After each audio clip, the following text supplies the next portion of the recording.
itu Pak Erdogan nemuin cadangan gas 20 TCF itu kan sudah geger dunia geger ya. Geger dunia. Iya. Itu UCG 20 TCF Kecil ya. kayaknya.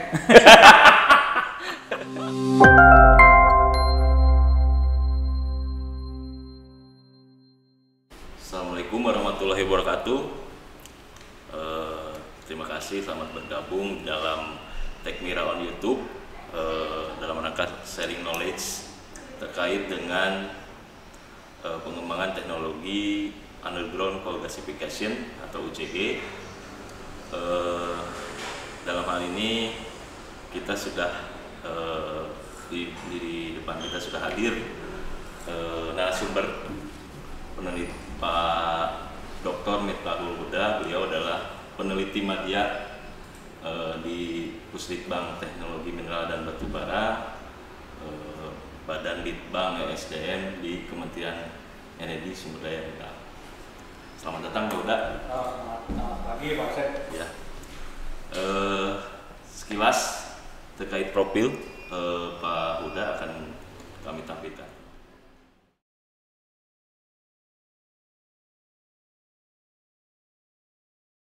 Selanjutnya, sebelum kita melangkah lebih jauh, alangkah baiknya kita melihat dulu tayangan terkait dengan underground coal gasification.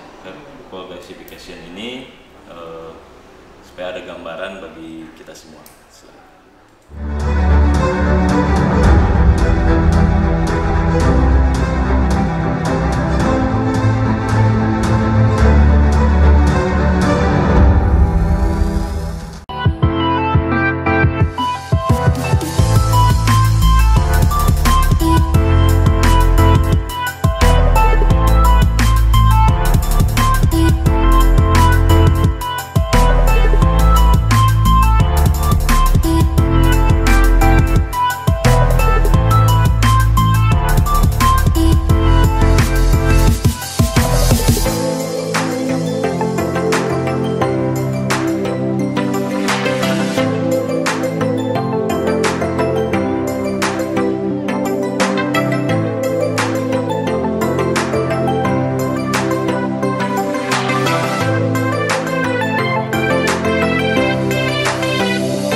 Ngobrol santai aja, Pak Huda mungkin bisa dijelaskan secara singkat gitu ya, apa sih UCG itu Pak? Jadi barangnya apa gitu, seperti apa, prosesnya bagaimana secara umum aja Pak, mungkin silakan Pak. Underground coal gasification kadang-kadang disingkat juga in situ coal gasification. Itu gasifikasi di batubara, di tempat batubara itu diendapkan di lapisan batubara, jadi tanpa proses penambangan kita gasifikasi batubara itu di bawah tanah. Ini dalam rangka konservasi energi. Batubara yang terlalu dalam terkadang tidak ekonomis ditambang dengan tambang terbuka, dan terlalu mahal ditambang dengan tambang dalam. Jadi ini ada alternatif teknologi untuk menambang, mengekstraksi energi dari batu bara yang seperti itu dalam rangka penyediaan energi nasional dan konservasi energi. Saya kira itu. Prosesnya ya pertama kita penyalaan batu baranya, kita nyalakan di bawah, kemudian kita injeksi dengan udara atau oksigen sampai batu bara tersebut terbakar. Kemudian dengan terbakar itu akan menyebabkan terjadinya reaksi gasifikasi. Mungkin itu Pak penjelasannya. Baik, terima kasih Pak Huda. Jadi memang UCG ini kan sangat menarik ya dalam hal konservasi cadangan batu bara di Indonesia dan pengembangan ke depannya mempunyai potensi yang cukup besar lah. Nah, mungkin bisa diceritakan nih Pak Huda. Kan yang saya tahu pengembangan UCG ini di Puslitbang Tekmira ini dimulai dari tahun 2013 awalnya, mungkin diinisiasi sama Pak Huda dan teman-teman. Mungkin bisa ceritakan sedikit Pak sampai proses bisa menghasilkan flare yang di 2017 itu. Ya kita sebenarnya latar belakangnya kita kembangkan UCG karena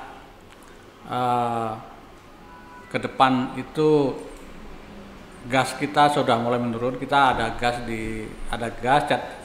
sumur-sumur gas itu ditemukannya di daerah timur, Irian, Sulawesi, kemudian Masela gitu kan, yang kalau ditransport itu harus dalam bentuk LNG yang mahal. Jadi kita mencoba untuk gasifikasi UCG ini supaya kita dapat energi yang tetap murah untuk masyarakat, karena tidak semua masyarakat kita mampu membeli energi dengan harga mahal itu. Jadi kita tetap harus menyediakan energi yang lebih murah. Dengan latar belakang itu tahun 2013 kita usulkan untuk melakukan litbang UCG dan mulai dari site pemilihan lokasi itu kita tawarkan ke perusahaan-perusahaan siapa yang mau jadi partner kita dengan syarat ada lahan yang cukup luas sekitar 50 hektar, kemudian ada batu baranya memenuhi syarat dan lain sebagainya. Nah, akhirnya kita pilih salah satu itu di PT Astaka. Setelah ada kerjasama dengan PT Astaka, kita lakukan site characterization ya, pengeboran, dan kita sudah punya data awal sehingga kita sebenarnya site characterization lebih ke arah confirmatory drilling untuk meyakinkan kita bahwa batu bara tersebut dapat kita gasifikasi. Dan setelah itu setelah proses site characterization selesai, kita baru bikin desain untuk proses field testnya, dan setelah itu baru kita melakukan uji coba di lokasi tersebut. Begitu. Iya. Dalam hal site characterization ini kira-kira poin-poin penting apa saja Pak yang perlu dalam pengembangan UCG ini? Batu bara seperti apa, kondisi lapisan bentuknya bagaimana, mungkin perlu dijelaskan sedikit Pak tentang. Betul nih, site characterization itu banyak yang bikin kriteria yang kadang-kadang saling bertentangan, tapi kita harus bisa memahami kriteria-kriteria tersebut. Misalnya tentang kedalaman gitu kan, kedalaman ada yang 150 meter, ada yang minta 400 meter, tapi yang penting dari kedalaman itu apa secara ekonomis memungkinkan dan apa risiko yang ada gitu kan. Kalau dalam tetapi dekat dengan aquifer yang bagus juga nggak begitu menarik gitu ya, nggak berisiko juga. Tapi kalau dangkal tapi nggak ada aquifernya juga bisa gitu kan. Artinya kriteria itu tidak mengikat 100%, sangat saling berkaitan dengan kriteria lainnya dari kedalaman. Tebal batu bara lebih ke arah keekonomian, semakin tebal itu semakin bagus keekonomiannya, tapi terlalu tebal nanti rongganya terlalu besar dan kemungkinan risiko subside-nya menjadi lebih tinggi misalnya. Kemudian saya kira yang paling kita ada kesepakatan itu kayaknya masalah lapisan di atas batu bara itu harus impermeable, artinya gas yang dihasilkan itu tidak akan bisa menembus ke aquifer karena kita punya lapisan impermeable di atasnya. Terus kemudian ya kalau dalam pengoperasiannya itu harus harus di bawah tekanan hidrostatis kalau di atasnya ada aquifer. Kriteria kita seperti itu, saya kira itu dapat ditemukan banyak di literatur. Tapi memang kita harus memahami itu ada saling keterkaitan dengan ekonomi, dengan teknik, dengan lingkungan, dan itu harus kita pahami secara komprehensif, Pak. Berarti memang selain ada dari kegiatan ini ada side effect juga ya Pak ya, kira-kira ada potensi apa yang perlu mungkin menjadi concern ya terkait dengan tadi subsiden sama yang gas leak ya gas leak ke aquifer ya. Nah mungkin itu yang poin pentingnya. Nah kalau di dunia ini Pak yang sudah teknologi ini apakah sudah proven atau di mana saja kira-kira yang sudah dikembangkan dari tahun berapa gitu ya?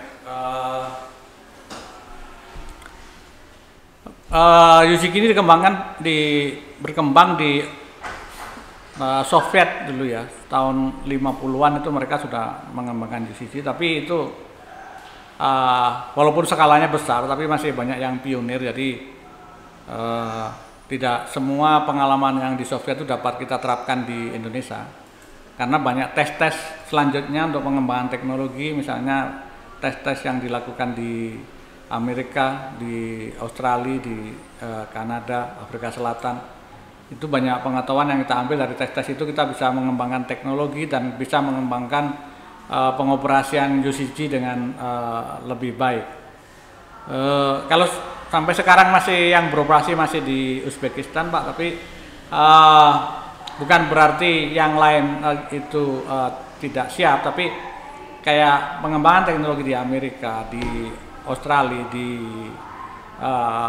Kanada itu menghasilkan teknologi-teknologi yang siap di-deploy, siap diterapkan pada saat tertentu dibutuhkan. Kalau saat ini di negara-negara tersebut, di Amerika, di Kanada itu gas alam masih murah, ada shale gas alam murah, sehingga gas pipa murah, sehingga dia tidak begitu membutuhkan gas untuk negaranya. Kalau kita kan kasusnya beda, kita gasnya mulai turun, terus kemudian yang ditemukan gas itu di daerah timur, di daerah yang biaya transportasinya mahal dan kita ekonominya sedang tumbuh, butuh energi lebih banyak. Nah ini sebenarnya kalau saya lihat yang cocok untuk UCG sekarang cuma Indonesia, India, Cina dan mungkin Afrika Selatan untuk UCG. Tapi ke 4 negara itu tidak punya teknologi. Ya makanya kita ini mengembangkan sendiri karena yang punya teknologi dia lagi punya gas banyak, yang nggak punya teknologi tapi butuh gas banyak. Jadi ini memang kita harus mengembangkan sendiri Pak teknologi. Jadi memang di Indonesia dalam rangka istilahnya kondisi gas production menurun ya. Jadi kita mempersiapkan dari gasifikasi dari batu bara. Nah ini mungkin lebih dalam Pak Huda. Jadi proses gas UCG itu seperti apa sih? Apa yang dihasilkan dari gasifikasi batu bara di bawah itu? Apakah gas CO-nya yang nanti jadi syngas atau gas CO atau H2 atau CH4 Pak? Mungkin perlu. Betul Pak, itu yang perlu ya. Memang kita punya keunggulan di bidang, maksudnya biaya produksi gas dari UCG itu murah gitu kan. Tapi itu bentuknya adalah syngas yang komposisinya karbon monoksida sama hidrogen. Itu gas ini nggak bisa ditransport jarak jauh karena nilai kalorinya rendah. eh, kemudian nggak bisa dicairkan kayak LNG seperti itu, akan sangat mahal kalau dicairkan. Jadi gas ini harus digunakan di tempat gitu ya, nggak misalnya ya nggak kalau transport ya nggak begitu jauh gitu ya, ibarat orang nambang tuh holdingnya nggak begitu jauh. Jadi UCG juga gitu, gasnya itu nggak boleh ditransport terlalu jauh karena akan mahal karena nilai kalorinya rendah, harus digunakan di tempat gitu kan. Tapi keunggulannya, walaupun misalnya gas alam gitu ya, gas alam bisa dicairkan kemudian bisa ditransport, tapi begitu dia dipakai untuk membuat pupuk, pakai untuk membuat metanol, membuat BBM cair, itu harus direform dulu jadi syngas dulu. Jadi nanti sama aja dengan gasnya UCG, karena sama-sama nanti akan dijadikan syngas. Kalau gas UCG malah sudah jadi syngas. Kalau mereka harus direform lagi untuk jadi syngas. Tapi beda lagi Pak, ada gas-gas yang UCG yang dalam, yang kayak di Kanada itu banyak menghasilkan metan. Jadi CO-nya itu terkonversi jadi metan di bawah. Jadi itu juga nanti perlakuannya seperti gas alam, jadi harus di reform dulu menghasilkan syngas ya. Tapi kalau yang dangkal banyak syngas yang paling besar. Jadi intinya sih bisa lah ya, kalau dari kita udah jadi syngas kan bisa jadi kemana-mana. Kemana-mana betul. Iya. Kalau bisa jadi gas bakar kan langsung nih. Kalau misal kayak PLTU main mode plan ya. Terus bisa juga nanti ke produk bahan industri kimia, pupuk dan lain sebagainya ya Pak ya. Nah cuma katanya nilai H2-nya yang rendah ya Pak Huda, mungkin bisa lebih dijelaskan lagi seperti apa sih kalau? Ya, batu bara itu memang isinya karbon yang paling besar Pak ya, jadi itu hampir 60% itu karbon.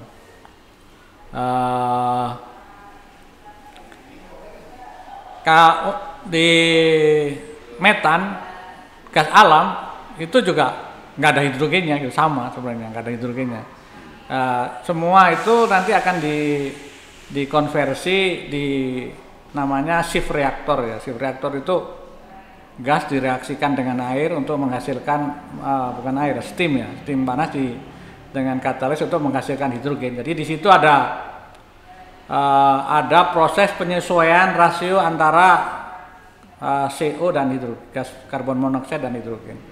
Jadi tidak masalah tidak ada hidrogen di awal, karena hidrogen itu dapat dibentuk dari reaksi antara CO dengan air. Jadi dengan uap air. Jadi dan itu teknologi yang sudah proven ya. Sudah proven di mana-mana orang pakai ya bikin hidrogen kayak gitu. Terus mungkin kan gasifikasi, underground gasification ini kan ada di bawah tanah nih. Nah, proses gasifikasinya sendiri bagaimana cara mengontrol lebar gasifikasi di batu bara ini nggak kemana-mana atau seperti apa Pak? Ya itu ini ya udara, oksigen, air itu namanya fluida Pak ya, fluida. Fluida itu akan mengalir ke tempat yang lebih rendah, ke tempat yang tekanannya rendah gitu ya. Jadi kalau fluida itu ke kiri kanan menghadapi batu bara, kemudian ada satu sumur produksi yang tekanannya kita atur. Jadi kita akan ngatur pressure ya, pressure ya, tekanan supaya oksigen atau udara itu tidak mengarah ke sumur produksi kalau kita mau menghentikan proses ya. Tapi kalau mengarah ke sumur produksi semua nanti kita nggak dapat gasifikasi, nggak dapat gas. Jadi dapatnya yang diinjeksi udara, yang keluar udara lagi gitu kan, karena dia gasnya nggak mau ketemu sama batu bara, karena dia menerobos batu bara itu berat sekali, pori-porinya sedikit ya. Jadi kita harus bikin tekanan sehingga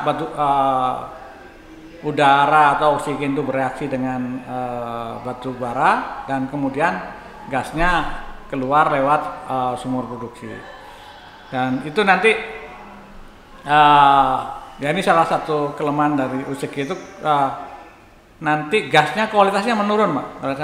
Pertama bagus, kemudian menurun karena sudah jauh antara sumur injeksi dengan apa istilahnya itu bidang permukaan batu bara yang belum bereaksi, udah jauh. Sehingga walaupun kita paksa pakai tekanan itu udaranya akan cenderung ke arah sumur produksi daripada ke batu bara yang kan udah terlalu jauh, dan itu nanti kualitas gasnya akan menurun karena akan banyak udara yang lewat sumur produksi, dan saat itu kita stop, berarti sudah selesai.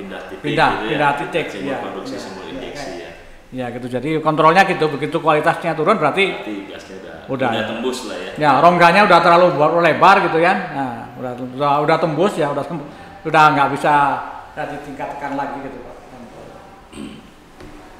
Ya Pak Huda, menarik sekali nih terkait UCG ini. Nah, kira-kira Pak Huda, di Indonesia kan banyak tuh batubara di Indonesia nih, batubara Lorenco, batubara Middle. Nah, mungkin gimana ya potensi pengembangan di Indonesia untuk menggunakan batubara yang jauh di bawah permukaan, seperti apa ya kira-kira? Ya, saya kira, Pak, kalau kita energi terbarukan masih mahal dan belum begitu berkembang di Indonesia ini, ya mau nggak mau kita akan UCG ini sangat penting untuk dilakukan gitu ya, untuk memenuhi kebutuhan energi nasional, dan potensinya sangat besar, dan itu untuk kebutuhan nasional saya kira itu cukup dalam waktu yang sangat lama kalau kita mau eksplorasi lagi gitu ya. Insya Allah cukup, tapi tetap Pak, kita ini bukan walaupun kita bergerak di energi fosil ya, tapi kita ini sangat support ke energi terbarukan. Kalau seandainya energi terbarukan itu bisa berkembang lebih baik ya, itu lebih baik menggunakan energi terbarukan. Tapi kalau suatu saat masyarakat membutuhkan energi yang lebih banyak, negara kebutuhan total nasional besar, dan kita mau impor terlalu mahal dan risiko ketahanan nasional ya, itu cari alternatif ya. Alternatif ya. Jadi ini adalah skenario alternatif yang kita siapkan apabila kita ke depan membutuhkan energi sangat banyak, dan itu makanya ini harus pengetahuan ini harus kita pelihara, Pak, artinya kita harus punya UCC skala kecil untuk misalnya untuk pembangkit listrik ya, untuk maintaining pengetahuan, sehingga nanti pada suatu saat dibutuhkan untuk scale up ke skala besar karena negara membutuhkan energi yang sangat besar, kita sudah siap teknologinya. Kira-kira kalau dibandingkan dengan harga gas alam seperti apa Pak dari segi ini? Detail lagi Pak. Betul Pak. Ya, gas alam itu ada namanya gas pipa dan LNG. Kalau gas pipa kita relatif murah ya di Sumatera dan Kalimantan, itu langsung dipipa dari sumur.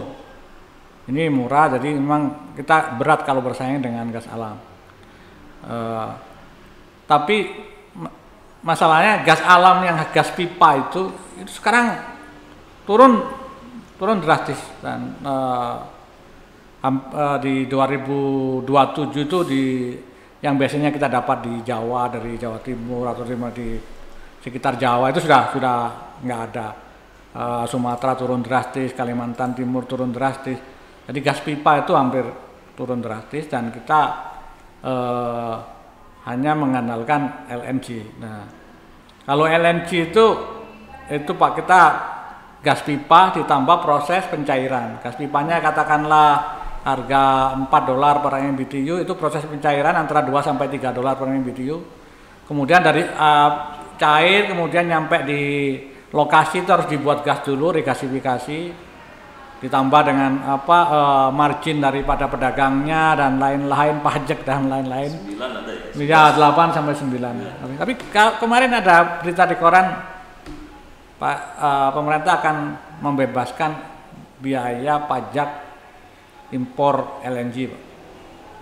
Biaya pajaknya pajak impornya, insentif itu. Jadi artinya kita mungkin masih bisa berharap harga LNG bisa turun karena pajak berkurang. Tapi yang utama itu harga gas di pipa sama harga proses membuat LNG-nya nggak bisa turun, Pak, karena itu mungkin kita harus impor dari mana gitu kan. Gitu.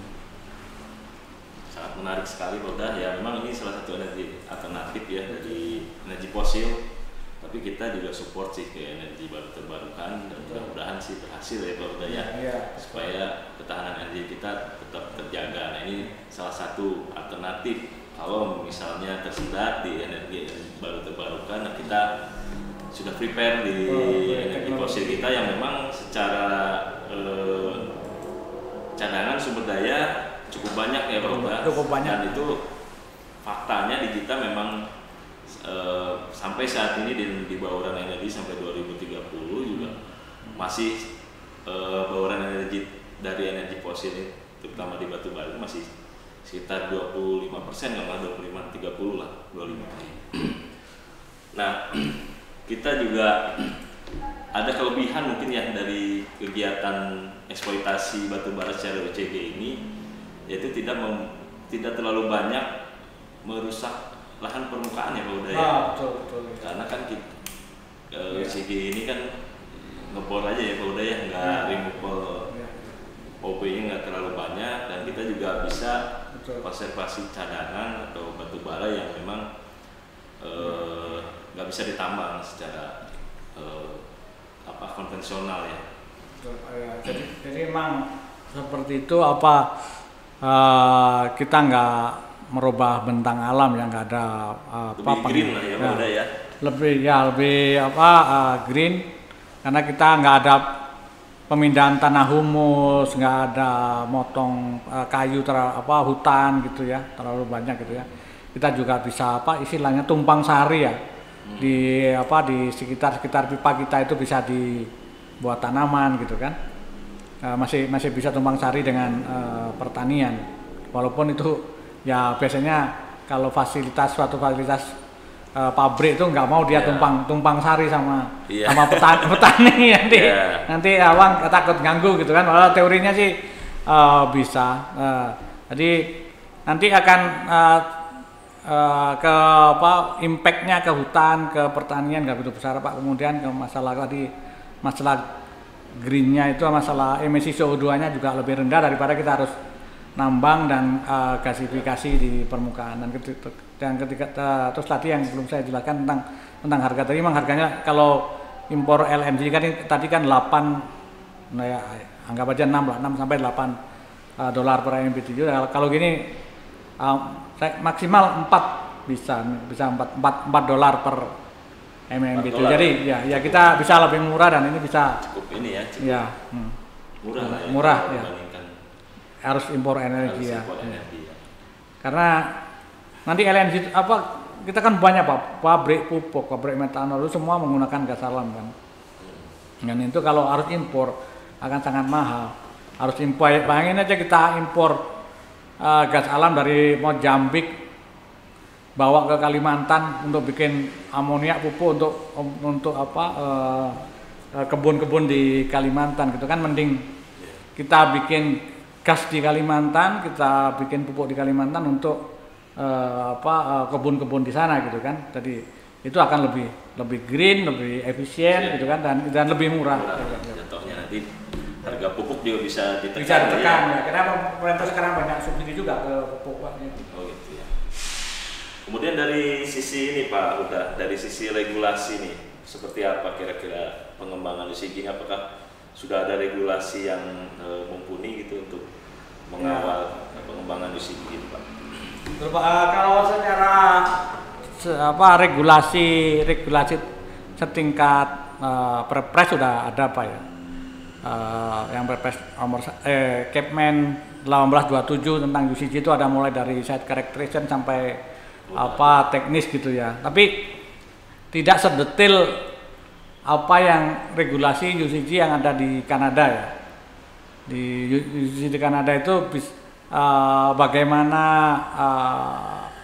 kayak reklamasi ya, yang namanya sumur ini sudah selesai harus ditutup, itu prosedurnya seperti apa, kemudian ngecek airnya seperti apa, itu sudah detail seperti itu. Kita belum sampai detail karena nanti kita butuh pilot dulu Pak ya, pilot dulu nanti dari pilot itu kita kembangkan regulasi gitu ya, buat regulasi teknis. Tapi di regulasi tingkat atasnya sudah ada, mulai dari bagaimana membuat harus membuat groundwater monitoring Pak ya Pak. Sumur pemantauan air tanah sebagai titik penangatan gitu ya. Kita nanti kapan itu dianggap melanggar dan memang tidak sudah ada di kasarnya, tapi belum sedetail apa yang dibuat di Kanada Pak. Jadi regulasinya masuk ke ranahnya Minerba ya, Mineral dan Batubara ya? Iya Pak, ini ya betul. Ini masuk Minerba di Kepmen 1827.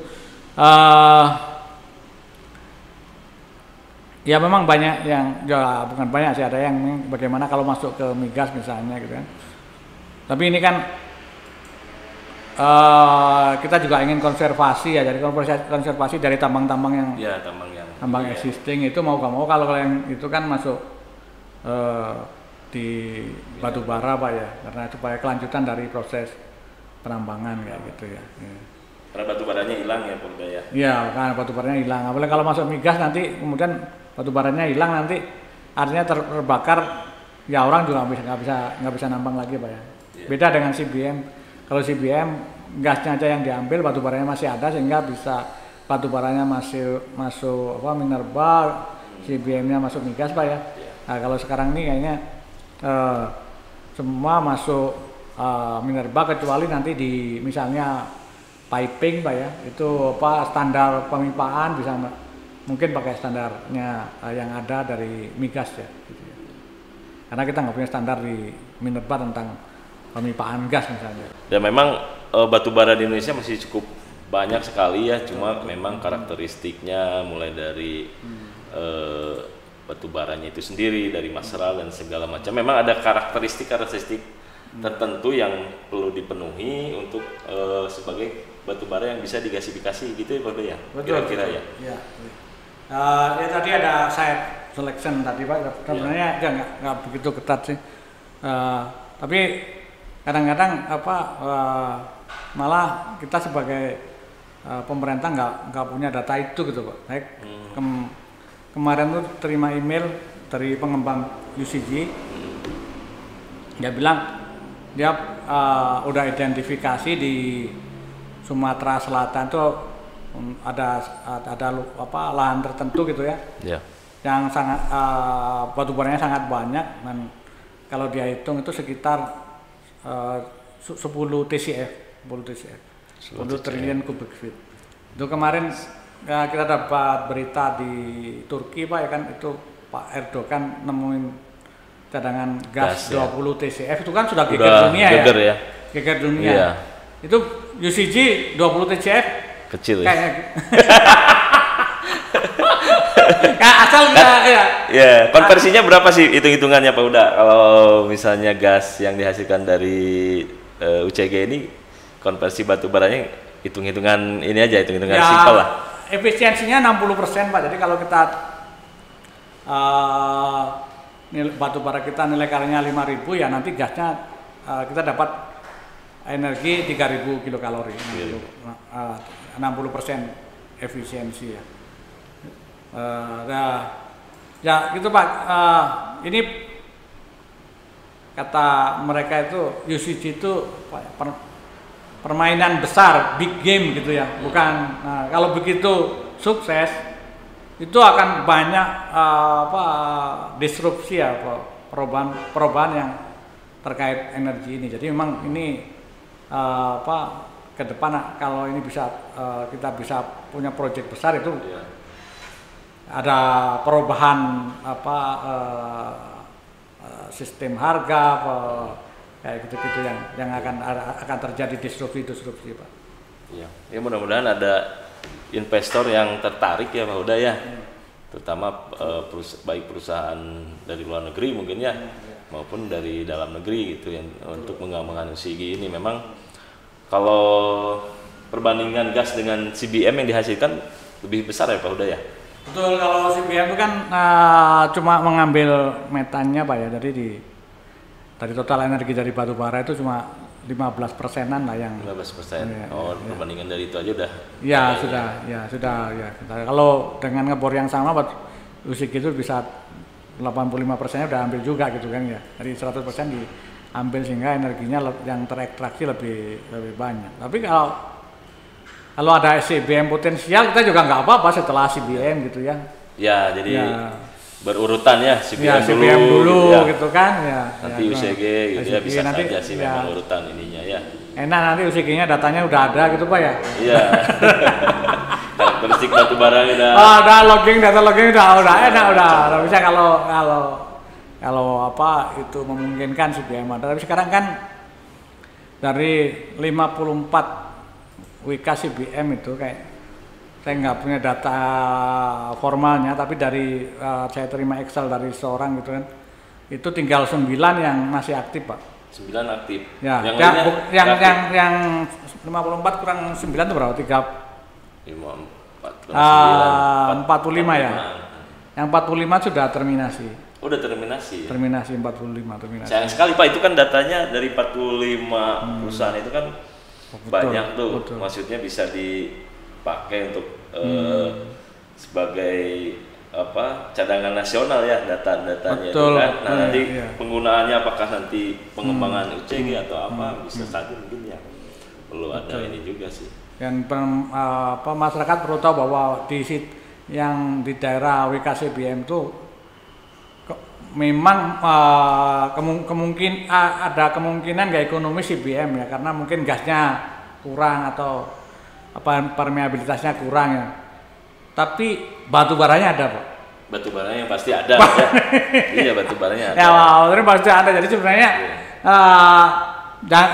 kalau CBM itu nggak bisa, UCG nggak bisa, enggak.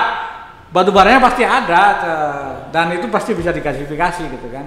Ya, kalau tinggal karakteristik site karakteristiknya aja ya, betul. Jadi memang harus ada penelitian lebih lanjut ya. Ya, kita cek lagi bahwa memenuhi syarat nggak itunya Pak ya. Kalau dari sisi pengusahaan Pak Huda, apakah sudah ada perusahaan yang berminat ke UCG, baik misalnya dari perusahaan yang dulu bergerak di WKCBM atau dari perusahaan batubara, mungkin ada ya Pak? Ya itu Pak, waktu dulu para pengembang UCG datang ke Indonesia itu kan agak jual mahal mereka. Jual mahalnya karena dia merasa yang punya satu-satunya yang punya teknologi, sehingga ke Indonesia itu dia minta dikasih karpet merah, minta fasilitas ini itu macam-macam gitu kan. Tapi begitu Teknik Merah mengembangkan sendiri, mereka aja keder juga gitu kan. Wah, ini enggak. Jadi nggak itunya pentingnya ada teknologi dalam negeri, kita mengembangkan sendiri, bukan untuk bersaing gitu kan, supaya mereka nggak semena-mena aja mencari keuntungan di kita gitu loh, minta macam-macam padahal untungnya udah besar gitu kan. Harus ada di mana-mana itu harus ada kompetitor Pak, harus ada kompetitor sehingga mereka lebih efisien. Kalau nggak ada kompetitor nanti jadi nggak efisien, banyak minta macam-macam gitu ya. Dengan harga yang selangit gitu ya. Malah jadi nggak ekonomis nanti betul, nanti akan sumber daya alam kita akan banyak diekstraksi dan kekayaannya ke luar negeri karena kita nggak bisa mengembangkan teknologinya. Oh iya. Ya, itu uang mungkin juga nggak ada ya. Yang minimal teknologi kita bisa ngembangin sendiri lah ya. Ya kan bahannya ada, batu baranya banyak gitu kan. Tinggal investor yang berani dan memang pasarnya nanti mungkin peluangnya ada untuk deflection gas di Indonesia, production deflection gas di Indonesia, mungkin bisa saja ada investor yang berminat gitu. Betul, dan kita berharap itu Pak, investor dalam negeri sudah mulai mengembangkan teknologi lah Iya. Selama ini kan tangki aja pabrik datang udah jadi, tinggal putar kunci operasi gitu kan. Nah, kita harus mengembangkan teknologi sendiri karena ya ke depan itu mungkin anak cucu kita kan menuntut kita gitu loh, karena minyaknya udah habis, gas habis gitu kan, teknologi nggak punya, apa yang ditinggalkan orang tua kita gitu kan. Makanya kita harus bisa mengembangkan teknologi, mengembangkan menambah infrastruktur untuk ya minimal ada warisan lah ke generasi mendatang ya. Baik, mungkin cukup menarik ya Pak Huda ya. Ya mudah-mudahan sih pengembangan UCG ini bisa tidak hanya merangkak tapi jalan ya Pak Huda ya. Nah, betul. Jalan harapannya ya. Kita jalan gitu kan, minimal sebagai alternatif energi untuk ketahanan energi nasional. Minimal ya sebagai sedia payung sebelum hujan. Sebelum hujan. Jadi kita nggak apa istilahnya ya nggak terpuruk nantinya gitu ya. Betul. Dengan kita ketahanan energi kita siap, nggak terpuruk dan kita. Dan kadang-kadang saya berpikir itu Pak Asep. Nah, Tuhan itu menciptakan batu bara gitu kan. Nah, mungkin aja memang berharap kita mengekstraksinya gitu, bukan dibiarkan. Dimanfaatkan. Udah terlanjur diciptakan gitu kan. Jadi cuma ya bagaimana pemanfaatannya supaya nggak merusak gitu kan, supaya lebih secara lingkungan aman, secara teknik aman gitu. Itu yang harus kita kembangkan teknologi. Saya kira itu ini jadi kita nggak ngomong teknis Pak, ngomong religius. Tuhan itu menciptakan batu bara untuk apa? Kita masa kita tinggal aja gitu kan? Ya mungkin ada tujuannya. Diminta pertanggungjawaban Pak Huda sebagai ahli batu bara. Kok nggak ada action ini gitu ya? Udah diciptain. Memikirkan itu ya. Barangkali lah ya. Walaupun kita tetap support di energi baru itu kan lebih baik, lebih bersih, energi terbarukan ya. Kalau bisa itu lebih baik, lebih bersih, lebih efisien, itu akan kita support dan saya kira masyarakat akan support itu juga. Siap. Baik, terima kasih Pak Huda bincang-bincang singkatnya nih terkait knowledge sharing di UCG. Mungkin untuk lebih detailnya bisa berkunjunglah ke kantor kami ya di Betul Pak.